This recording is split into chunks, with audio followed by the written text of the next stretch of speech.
Hi, everyone. Um, Today or this week, we're going to talk about something that actually came up in a podcast interview that I did earlier this week. The podcast is actually her CEO journey. You can listen to it. I think it probably will be out in a couple of months or a month or two. But the question really came up about using your personal name as your trademark. And, it's something that a lot of freelancers do. A lot of law firms use names in their as their main brand, Mason PC I would say trademarks. most, Yeah, most well, that I've it's seen. well, in more recent years, the Law Society has gotten a little bit less strict on how you name your law firm. And so there's a lot more unique names for law firms, but Hmm. we digress. Needless to say, so it's not uncommon to see people and businesses that are, originated with a single person to be operating with a personal name as their main trademark. And Kimberly, what's like when I see it, I'm like, ooh, bad idea. Yeah, I mean, it is a bad idea. And I suppose, from an entrepreneurial perspective or marketing perspective, it might be cute or it might be, cheaper to start out that way or whatever. But when you look at it from a trademark perspective, it might not be a great idea. So the first part of it is, as we always talk about, just being able to function, for it to function as a trademark, especially if it's a common name. There are other people who may want to use their name in association with their business, which might be very, very similar to yours. And, you're not really going to be able to stop them unless they're trying to pass off or they're deliberately representing their business as yours. You may encounter issues preventing them or stopping them from using the name. And then, so one, it is unlikely to function very well as a trademark and to distinguish you and distinguish your goods and services. Yeah. I mean, we like to think that there's only one us, and that is true, Mhm. except for there may be many people who have your name and they are entitled to use that in connection with a business, even if it is, very similar to yours.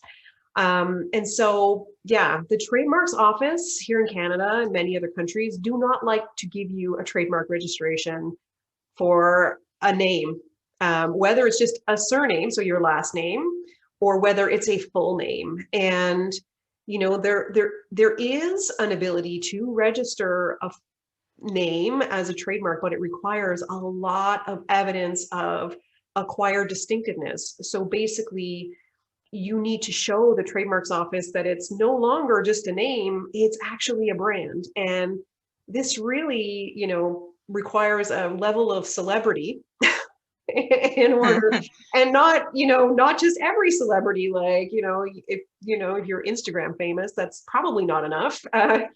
It requires a significant and substantial amount of evidence to convince the trademarks office that a name is actually no longer just a name, it's viewed as a brand. Yeah, sorry to all of our marketing friends, but we don't like it. Yeah, it really is just, I mean, this is something that we've encountered a time or two. So Yeah, and it's I find too, like, being amongst a lot of entrepreneurial circles, you see there's often a discussion amongst, freelancers who have built a business, and they have decided that their business has some value and they want to grow it and they want to scale it. They want to hire people to deliver, the magic that they deliver to their clients and customers. And so it's that point where they start thinking, okay, well, maybe my main trademark can no longer be my name. Maybe it needs to be something different, something coined. And I mean, I would just encourage you to think about, earlier in your business, whether your business is something that you do want to grow into something larger and more of an enterprise and less of a self-employment or freelance endeavor. and give yourself that coined and really great name right from the get-go, because then all of the work that you put into getting that name out there and building your reputation and your goodwill will accrue to your actual brand and not necessarily to your personal name. So that's just a Yeah. little non-legal, my non-legal thinking in terms of the value of business names and, trademarks that are coined versus based on your personal name. Sorry to crush Yeah. your dreams, but Yeah, we hope we didn't crush too many dreams today, but we also hope we've given you something to think about in terms of naming your business. So if you want to talk more or you want to run some potential names by us, we're happy to give you our, gut instinct on whether what you want to use as your trademark, as your name and your trademark is going to be good and capable of trademark protection and enabling you to stop other people from basically using something very similar. You can schedule a free consult with us. The link will be in the first comment below. If you liked this video, found it helpful, we would really appreciate it if you hit the little thumbs up button and if you subscribe to our YouTube channel, where we actually release a new video every week talking about trademark issues that could be affecting your business.